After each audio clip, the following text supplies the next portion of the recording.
सुंदरगढ़ जिला वीरमित्रपुर थाना परिसर में आज पीस कमिटी मीटिंग होइथिला। आजिर एही मीटिंग रे वीरमित्रपुर तहसीलदार एसडीपीओ थाना अधिकारी बीएसएल कंपनी अधिकारी म्युनिसिपालिटी भाइस चेयरमैन तथा कमिटीर समस्त मेंबर माने योगदान देइथिले। मीटिंग रो मुख्य उद्देश्य थिला ए वर्षर आसुथिबा रथयात्रा रे कौनसी प्रकार विशृंखला सृष्टि न होई केमिति शांति श्रृंखला रे रथयात्रा पालन करा जिवो एही विषय रे आलोचना करागला। एथिरे समस्ते सहमत जनइले। शेषरे थाना अधिकारी समस्त को धन्यवाद ज्ञापन कले। समस्त पीस कमिटी मेंबर और स्थानीय अंचल रे विभिन्न सामाजिक कार्यक्रम तथा सांप्रदायिक कार्यक्रम में निजक नियोजित करुवा और एठारे आसीथिबार समस्त परिस्थिति आम शांति श्रृंखला हैंडल कर से सब कौन प्रशासन तरफ अधिक पदक्षेप ना आवश्यकता अच्छी आपण मानकर कौन सहयोग अच्छी। तो आसंता 7 जिले में महाप्रभु रथयात्रा अच्छी ए वीरमित्रपुर बहुत जनसमागम हुए से आज आम वीरमित्रपुर पुलिस थाना परिसर एक शांति कमिटी मीटिंग डाकी माने वीरमित्रपुर सब समुदाय लोक प्लस बुद्धिजीवी समस्ते सामिल होते केमती सुरखुर रथयात्रा समापन हो तानी विशेष भाव आलोचना कराइला। आमको ट्राफिक लॉ एंड ऑर्डर आम ये 4 प्लाटून फोर्स देचु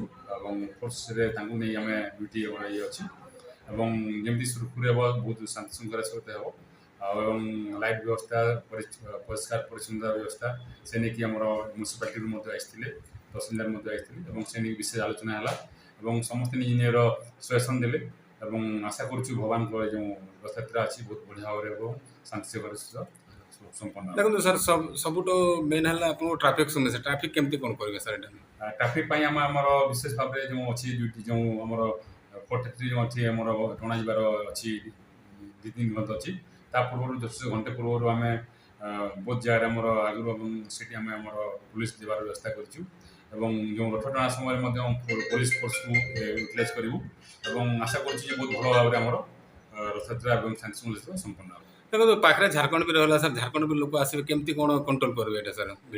से बहुत जनसमागम हुए अराउंड 10,000 बेसी भिड़ हुए ये जहाँ आम जाचु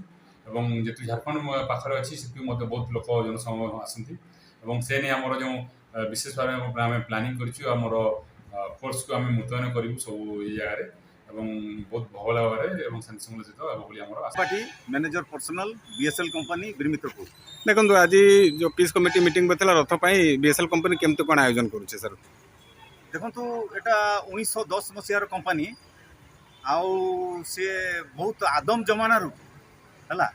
माने 114 वर्षर कंपनी आउ सी से बेलू ही जगन्नाथंकर रथ यात्रा हो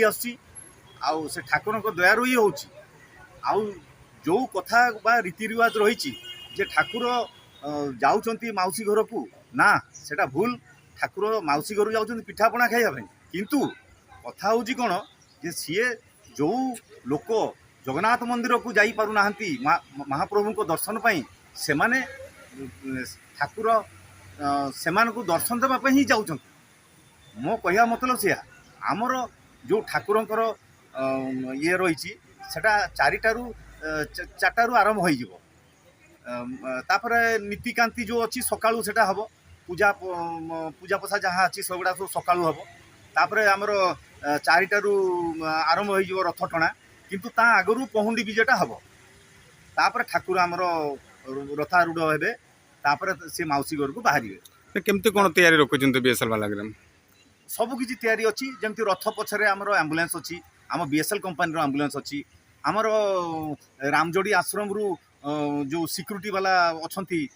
सतपाल जी महाराज जो स्वयं सेवा गोष्ठी अच्छा लेडीज एंड जेंट्स से माने 10 जन मिनिमम 10 जन आसिकी साथी दियंती हर वर्ष देइचंती ए वर्ष भी देवे मोर ताहा पूरा गारंटेड अच्छी आउ आमे माने भी सब रहिबु आम वॉलंटियर 30 जन 20 रु 30 जन पाखापाखि रहिबे आउ आमर रथ तले ब्रेक पाखे लोक रहती ताकू सब ताकर मेन काम जोटी किसी अनटुआर्ड इंसिडेंट है से फटाक से ସେମାନେ ବ୍ରେକ୍ ମାରିକି ରଥଟାକୁ ରଖିଦିଅନ୍ତି। ଆଗରୁ କ'ଣ ହେଲା, ମାଟି ରାସ୍ତାରେ ଠାକୁର ଯାଉଥିଲେ, ରଥରେ ଚଢ଼ିକିରି ମାଟି ରାସ୍ତା ଯାଉଥିଲେ, ଯେଉଁଥିପାଇଁ ସମୟ ସାପେକ୍ଷ ବହୁତ ହେଇଯାଉଥିଲା। କିନ୍ତୁ ଏବେ ସମୟ ସାପେକ୍ଷ ହେବ ନାହିଁ, କାହିଁକି ନା କଂକ୍ରିଟ୍ ଢଳେଇ ରାସ୍ତା ହେଇଛି। ଖାଲି ଟିକେ ରହିଛି କ'ଣ କି, ଏଇ ଯେଉଁ ଡ୍ରେନ୍ ଦୁଇ ସାଇଡ଼୍ରେ ଯେଉଁ ରହିଛି ଲେଫ୍ଟ ଆଣ୍ଡ ରାଇଟ୍, ତାର ଯେଉଁ ଉପର ଇଏ ଗୁଡ଼ାକ ଖୋଲା ଅଛି, ସେଥିରେ ଟିକେ ସେଫ୍ଟି ପଏଣ୍ଟ ଅଫ୍ ଭ୍ୟୁରୁ ମ୍ୟୁନିସିପାଲିଟି ଯଦି କିଛି ଆମକୁ ମାନେ କରିବ ବୋଲି ଭାଇସ୍ ଚେୟାରମ୍ୟାନ୍ ଆସିଥିଲେ, ସିଏ ବି ଏଗ୍ରି ଅଛନ୍ତି। ଆଉ ସେଗୁଡ଼ାକୁ ସେଠି ଘୋଡ଼େଇ ଦେଲେ ଟିକେ ଭଲ ହୁଅନ୍ତା। ଆଉ ଠାକୁରଙ୍କ ଇଚ୍ଛା ଯାହା, ଆଉ ସେଇ 15 ତାରିଖ ପୁଣି ଏଠୁ ଯେମିତି ବାହାରିଲେ 15 ତାରିଖ ପୁଣି ସେଠୁ ଫେରିବେ। ଆଉ ସେତିକି କହିକି ମୁଁ ଆମର ଆଇଏସି ଆଉ ଏସ୍ଡିପିଓଙ୍କ ସାର୍ଙ୍କ ପାଖରେ ଗୋଟେ ପିସ୍ କମିଟି ମିଟିଂ ବି ଅନୁଷ୍ଠିତ ହୋଇଗଲା ଆଜି। ଆଉ ସିଏ ବି ଆମକୁ ସହଯୋଗ କରିବେ ବୋଲି କୁହାଗଲା। ହଁ, ସେଥିପାଇଁ ମୁଁ ତାଙ୍କୁ ବି ଧନ୍ୟବାଦ ଦେଉଛି। ଆଉ ଆମର ଭାଇ ବନ୍ଧୁ ଭାଇ ଭଉଣୀ